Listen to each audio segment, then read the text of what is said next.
Hey guys, it's Ken Perry with the weekly update for you. It is August 24th, 2011. I spent the entire day doing an NMLS webinar for 8 hours, so it actually worked out really well. Kind of a cool technology. We can see the students, they can see us.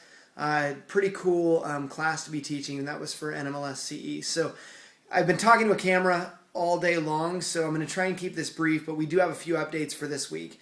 So number one, biggest update that came out over the last week that I can think of would be the FHA update that the loan limits are coming down.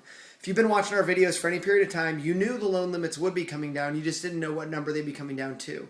So the max loan limit came down from the 700s into the 600s. And obviously it's only in the 600s for those that are high cost areas. So the benefit of this change is that it could have been way worse. Because we knew they'd be coming down, our concern was going to be that they would come down to actual regular limits. They get rid of all the high cost areas. They didn't do that. Instead, they kept it up in the 600s. So for those of you in California, other high cost areas, you guys get to keep your 600s. Everybody else either didn't adjust or adjusted down just a little bit. So anyway, if you want to find your loan limit out, go to Google, type in FHA loan limits 2011. You might want to throw in October 1st there because that's when it all kicks in. But that's the biggest update I can think of for this week. Now, other updates, the Consumer Financial Protection Bureau is in power. However, they're not doing much. The Senate is looking at, and the House is looking at a nominee from President Obama, and that would be Cordray. The word on the street is he's not going to make it, but we'll see, what he does. In the meantime, his bureau is up and running. They are technically, they are functioning.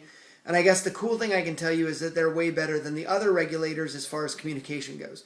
So they are communicating with us. We can get questions answered, which has been really nice to see. Other updates, RESPA. We've seen some major enforcement this year under RESPA. I would say you should be expecting more enforcement under RESPA. So watch that. I'm guessing the bad guys are going down pretty quickly because enforcement is one of the biggest areas of emphasis for the Consumer Financial Protection Bureau now that they control RESPA. They also picked up the head of RESPA. So the Bureau has picked up pretty much everybody they need to be able to go after folks. Finally, values, obviously not so great. Next Tuesday, we get the Case-Shiller reports. There's going to be some housing stuff that will come out. One thing I will tell you is the drop in the Dow that we saw, those 2 days in a row that saw major Dow drops, were about the best thing that could have happened to housing. And not just because your interest rates dropped really low, but also because what I kept hearing people say is that we did not need housing to make a full recovery. So they were thinking we could recover without housing, and what we just found out is it's not the case. So any recovery that we're seeing without housing is an unsustainable recovery.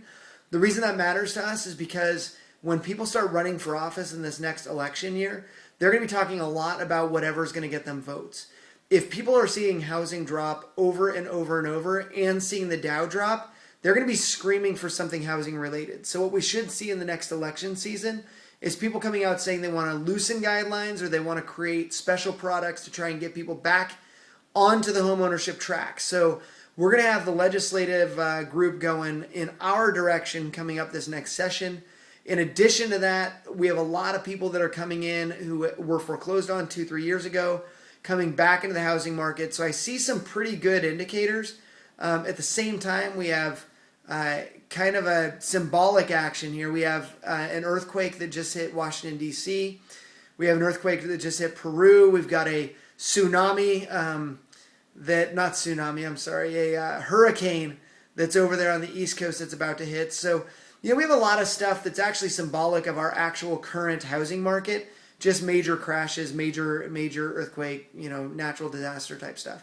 Here's what I want to leave you with today. All those natural disasters are hitting our business. I had the greatest talk with some guys who own a company over in Portland yesterday. We went out for happy hour and had a discussion about what's going on in the market. They could not figure out a way that they won't be successful this year. It was so refreshing to talk to people who cannot figure out a way that they're not going to be successful. Because a lot of people I talk to are like, yeah, this is all going to kill us. Look, we're all dealing with the same facts. We're all dealing with the same housing market. Therefore, there's no reason that with the right attitude, you can't actually make it through this on top. So here's my encouragement for this week. Again, hang out with people who have the attitude that they're going to make it through. And don't hang out with people who have the attitude that every single issue is going to shut them down. Anyway, that's your update for this week. We will catch you next week when we'll talk about the Case-Shiller and then updates that we have from now to then. Have a great week. Remember, we are available now on webinar, and we do all of our CE classes live, and then we've just submitted everything that we do online, so we can have that option for you at the end of the year. You guys have a great week. We'll talk to you next week.